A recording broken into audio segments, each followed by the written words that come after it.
भाग आहे असं मी म्हणतो. त्यामध्ये सरकारी जमीन, महारवतनाची जमीन असं म्हटलं जातं.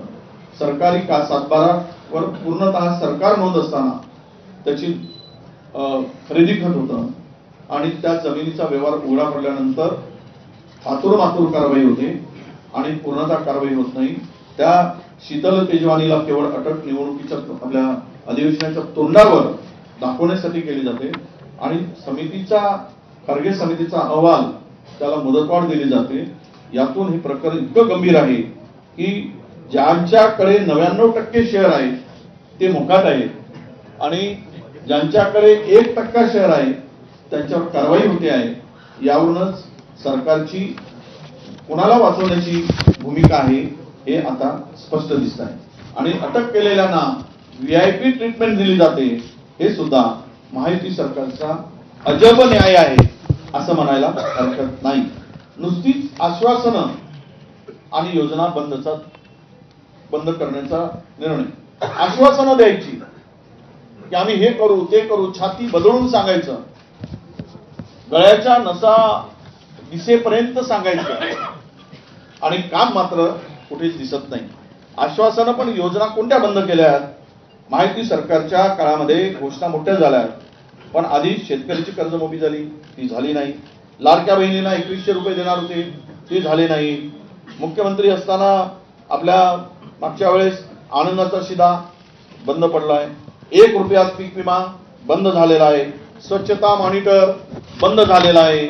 एक गणवेश एक राज्य एक गणवेश त्याची अंमलबजावणी नाही. लाडक्या भावाला अप्रेंटिसशिप दिली, ती बंद पडली. योजना दूत मुख्यमंत्री योजना ती बंद पडली. मुख्यमंत्री तीर्थ योजना ती सुद्धा बंद आहे. नमो कामगार कल्याण योजना ती बंद झाली.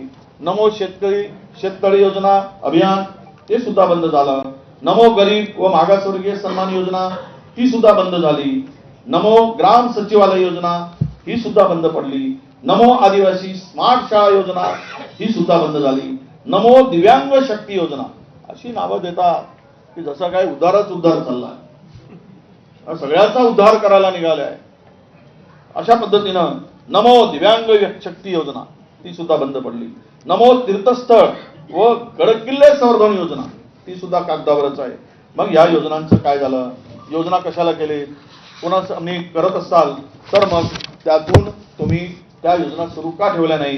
तिजोरी लुटून खाली. तिजोरीच्या लुटणीसाठीच आत्ताची सध्या भांडणं आहेत.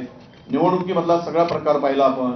पैशाचा अमाप वापर झाला. आता आम्ही ऐकलंय की त्र्यंबकेश्वरमध्ये एका मताला 50,000 रुपये मोजले गेले.